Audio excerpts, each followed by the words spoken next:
오늘은 복음 안에서 신앙생활 7번째 시간 은혜 받는 것이라는 말씀으로 오늘 또 우리가 말씀을 확인하고 또 듣는 시간 되기를 바랍니다.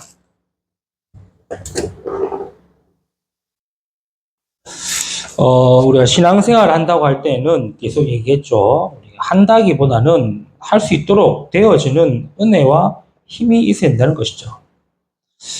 자칫 내가 해야 된다는 그런 부분이 있으면은 하다가 시험 듭니다. 신앙생활 해야지. 열심히 해야 되는데 해야지가 되어지면은 할 힘이 없고 은혜가 안 되면은 안 되어지는 거거든요. 신앙생활을 엄연히 따지면은 내가 한다기보다는 할 수 있는 은혜와 할 수 있는 힘이 있어야 된다는 것이죠. 그래서 우리의 신앙생활에서 은혜는 필수이며 반드시 있어야 하는 것이라고 볼 수 있습니다. 그런데 우리가 은혜를 자꾸 틀리게 알고 이상하게 받아들이려고 하고 다르게 이해하려고 하다 보니까 진짜 은혜 받는다, 은혜 이 부분을 참 모르는 것 같아요. 은혜는 하나님이 주시는 것이죠. 그래서 내가 이것이 은혜다, 저것이 은혜다라고 정의를 내릴 수는 없지만 그러나 분명한 것은 뭡니까? 하나님은 은혜 주시기 때문에 은혜 받은 자는 안다는 거예요. 은혜 받은 자는 안다는 거예요. 그래서 우리가 은혜 받는다는 것은 신앙생활에서 굉장히 중요한 겁니다. 그럼 내가 지금 은혜를 받고 있냐, 안 받고 있냐, 모르겠으면요, 그냥 기도하세요. 하나님 내가 은혜를 알게 해달라고 기도하시고, 은혜 받도록 기도하시고, 은혜가 임하도록 기도하셔야 돼요. 그냥 은혜 주셨겠지, 은혜 있겠지, 은혜 받았지라고 그냥 넘어가 버리면은, 그게 고척화됩니다. 토착화됩니다. 그러면 이게 은혜인지, 은혜 아닌지를 구분을 못하는 거예요. 성경 분명히 우리에게 날마다 은혜를 베푸신다고 그러셨고 날마다 은혜 주신다고 말씀하고 계십니다. 그런데 내가 이 은혜를 잘못 이해하고 있고 잘못 알고 있으면은 하나님의 은혜를 우리가 오늘 말씀처럼 헛되이 받을 수 있거든요. 그래서 우리가 놓치지 말고 누려야 할 세 가지의 부분을 좀 확인하는 시간 가져야 되겠습니다. 그 첫 번째입니다. 진짜 신앙생활에서 우리 놓치지 말아야 될 은혜가 뭐냐니까 그게 바로 에베소서 2장 8절 9절에 나와 있는 구원의 은혜입니다. 구원의 은혜는 구원받을 때 필요한 은혜가 아닙니다. 구원받기 위해서 있어야 될 은혜가 아닙니다. 구원받음으로 말미암아 그때부터 계속 되어지는 은혜가 바로 구원의 은혜라는 거예요. 그래서 내가 구원받기 전에도 필요하고 구원받을 때도 필요하지만 구원받고 난 이후에도 계속 있어야 되는 것이 바로 구원의 은혜라는 거예요. 왜 그렇습니까? 인간이 가지고 있는 근본 문제 해결은 그리스도의 은혜가 아니고서는 안 되거든요. 그래서 내가 그리스도를 안다? 그리스도를 믿는다? 그리스도를 깨달았다? 이게 전부 다 구원의 은혜입니다. 물론 성경을 열심히 공부하면은 그리스도라는 학문적 지식적인 부분은 이해할 수 있겠죠. 성경 읽고 뭐 신학 공부하고 뭐 신학 서적 읽으면은 그리스도라는 이런 학문적인 부분들은 이해할 수 있지만 은혜는 안 될 수도 있거든요. 은혜는 안 됩니다. 그 성경을 많이 읽어도 그리스도 모르는 성도가 많은 거예요. 교회를 많이 다녀도 그리스도 하면서 그리스도가 뭔지를 모르는 성도가 많은 거예요. 이것은 곧 은혜가 필요하다는 거예요. 인간이 하나님을 떠난 문제는 그리스도 아니면은 해결할 수 없다는 거예요. 그리고 지금도 우리가 그리스도 아니면은 하나님을 알 수도 없고 하나님을 찾을 수도 없는 거예요. 이게 바로 구원의 은혜예요. 이게 바로 구원의 은혜 속에 있는 그리스도의 은혜라는 거예요. 그래서 우리가 날마다 가져야 되고 누려야 되고 받아야 되는 것이 뭐냐? 그리스도라는 겁니다. 제가 아직도 기억나는 게 고등학교가 아니고 군대 가기 전에 고등학교 졸업하고 군대 가기 전에 그 짧은 기간 동안에 다들 겪지 않습니까? 막 하기 싫고 힘들고 죽고 싶고 그런 상황이 있지 않습니까? 저도 뭐 그런 상황이 오더라고요.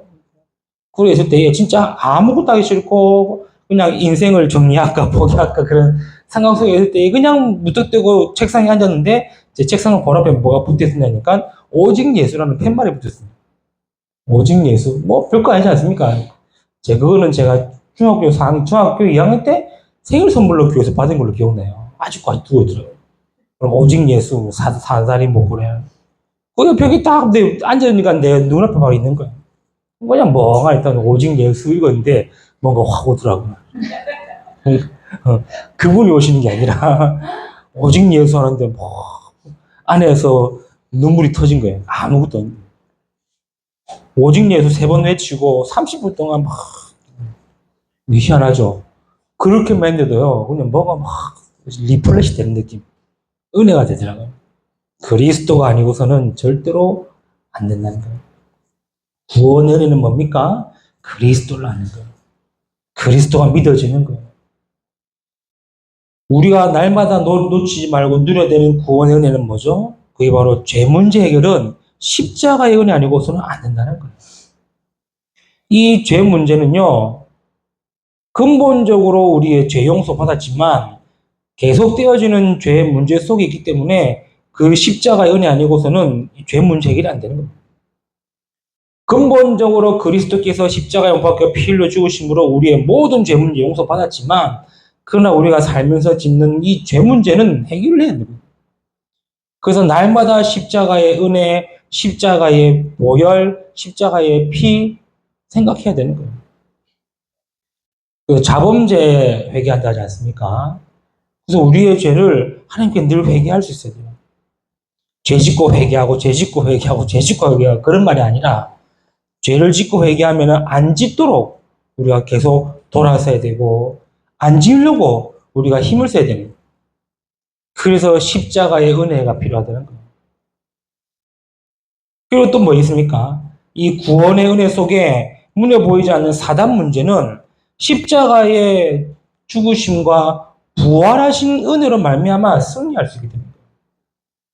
그래서 그리스도 이름으로 사단의 권세는 결박되었기 때문에 죽음과 고통에서 승리하신 그 부활의 은혜로 우리는 사단의 권세를 깨뜨릴 수 있는 거예요. 예수 그리스도께서 십자가에 못 박혀 피 흘려 죽으시고 끝났다면은 모르겠습니다. 그러나 죽으심을 이기고 지옥 권세 이기고 부활하심으로 말미암아 우리가 사단의 권세를 깨뜨릴 수 있는, 사단을 결박할 수 있는 권세가 주어졌다는 거예요. 이게 바로 십자가의 은혜요, 부활의 은혜라는 사실. 우리가 날마다 알고 가져야 되고 있어야 되는 구원의 은혜가 바로 이 그리스도와 십자가 부활의 은혜라는 거예요. 또 뭐 있겠습니까? 눈에 보이지 않는 이 저주와 재앙의 문제는 하나님의 자녀된 신분 권세의 은혜로 바뀌게 됩니다. 하나님의 자녀의 신분 권세의 은혜가 있기 때문에 바뀌는 거예요. 그래서 우리에게는 재앙이 아니고 우리에게는 문제가 아니고 우리에게는 저주가 아니라 뭡니까? 하나님의 일하심과 하나님의 계획하심과 하나님의 역사하심이라는 거죠. 이게 불신자와 신자, 신앙생활하는 자와 안 하는 자의 가장 중요한 차이점입니다.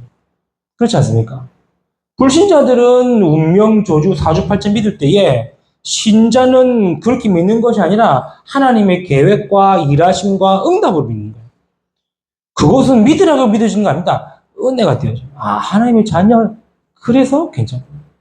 그래서 하나님이 하시는구나. 그 은혜라는 거죠. 마지막 5번째는 뭐가 있습니까? 눈에 보이지 않는 이 지옥의 문제는 보좌의 은혜로 우리가 용서받고 해결되었다는 사실. 그래서 저와 여러분은요, 죽었다 깨어나도 지옥은 못 갑니다. 왜요? 이미 보좌의 은혜를 받았어요. 성경에 뭐라 그럽니까? 너희가 하나님의 성전인 것과 하나님의 성령이 너희 안에 거하신다라고 얘기하고 있어요. 이미 내 안에 하나님이 거하시고 나를 성전 삼으셨기 때문에 이미 나에게는 보좌의 은혜가 넘치는 거예요. 그러니 아무리 지옥 같은 현장이라도 보좌의 은혜로 바뀔 수가 있는 거예요. 요셉의 노예 생활이 아무리 노예가 어렵다 할지라도 보좌의 은혜가 임하니까 바뀌게 되는 거예요.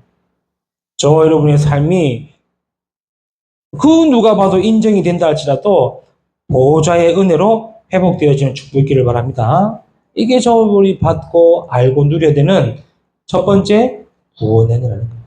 그래서 우리는 이 구원의 은혜를 받았고 받는 중이고 받아갈 것입니다. 두 번째입니다. 우리 신앙생활 가운데 두 번째 필요한 은혜가 뭡니까? 많이 있겠지만 우리가 민수기서 6장 24절, 26절의 말씀을 보면서 여호와의 은혜를 기억해야 된다는 거예요. 성경 보면요, 은혜 베풀기를 원한다. 여호와의 은혜 있기를 구하는 내용이 많아요. 그래서 여호와의 은혜가 있을 때 민수기 6장 24, 26절에 뭐라 그럽니까? 여호와는 네게 복을 주시고 너를 지키시기를 원하며 여호와는 그의 얼굴을 네게 비추사 은혜 베푸시기를 원하며 여호와는 그 얼굴을 네게 향하여 드사 평강 주시기를 원한다. 하나님은 지금 우리에게 이런 은혜 주시기 원하시는 거예요. 복 주시기를 원하시는 거예요. 이 복은 우리가 세상 물질적인 복이 아닙니다. 그건 따라오는 거죠. 진짜 하나님이 복 주시는 복의 은혜 뭡니까? 그게 진짜 복음 안에 구원 안에 속에 있는 평안과 평안이라는 거예요. 예수님께서 얘기하셨죠. 내가 주는 평안은 세상에 주는 것과 같지 않냐. 담대하라. 내가 주는 평안이기 때문에 세상을 이겨노라. 하나님은 지금 우리에게 복 주시고 원하는 은혜가 뭐냐? 진짜 그리스도 안에 복음 안에 주시는 참된 평안과 평강. 복 주시고 하신다는 거예요. 또 뭐랍니까? 너를 지키시기를 원하신다는 거예요. 와, 얼마나 감사합니까? 하나님 우리를 지키기 원하신대요. 이거는요, 하나님 우리를 살피시고, 인도하시고, 보호하시겠다는 거예요. 우리가 그 은혜를 받은 자들입니다. 그렇죠. 여호와는 지금도 우리에게 은혜 베푸기 원하십니다. 함께하기 원하시고, 지키기 원하시고, 인도하기 원하신다. 그리고 또 뭐랍니까? 여호와는 그의 얼굴을 네게 비추사 은혜 베푸시기를 원한다. 은혜 주시기 원하시는 거예요. 아니, 우리가 받을 수 없는 자격인데 하나님이 은혜 받도록 해주신다는 거 아닙니까? 우리가 뭐 잘났습니까? 뭐가 있습니까? 아무것도 없는데 그리스도 하나 알고 그리스도 믿음으로 말미암아 구원의 은혜 받았는데 하나님은 우리에게 계속 은혜 주시기 원하시는 거예요. 여호와의 은혜입니다. 그래서요, 진짜 우리가 구할 것은요, 은혜 구하셔야 돼요.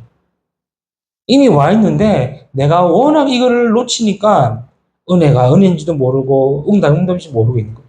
그래서 은혜 있기를 원하고 은혜 주시기를 원하고 은혜 받기를 원하고 기도하셔야 돼요.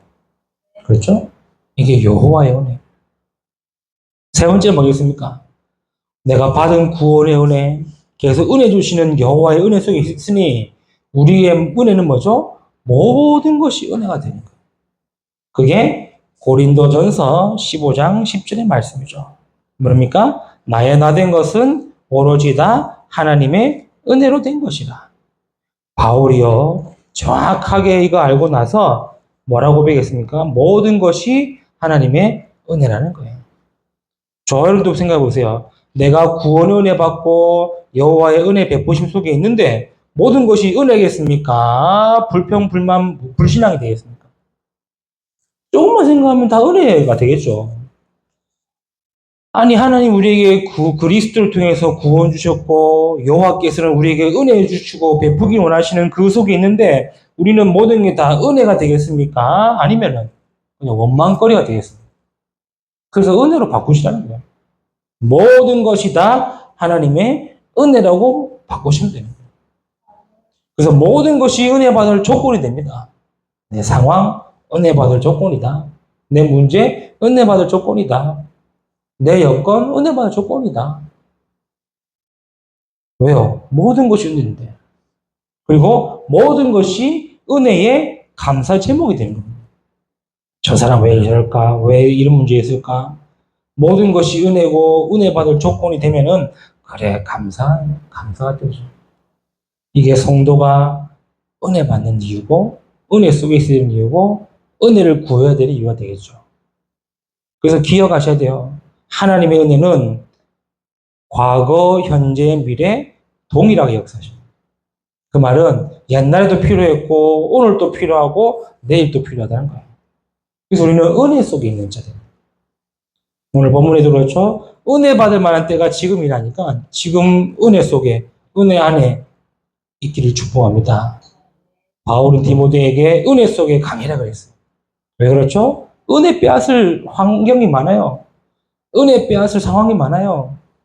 은혜 놓칠 여건이 많아요. 은혜 놓치고 은혜 뺏기고 은혜를 잊어버리면은 바로 찾아오는 게 불신앙이요, 원망이요, 불평, 불만이 되죠.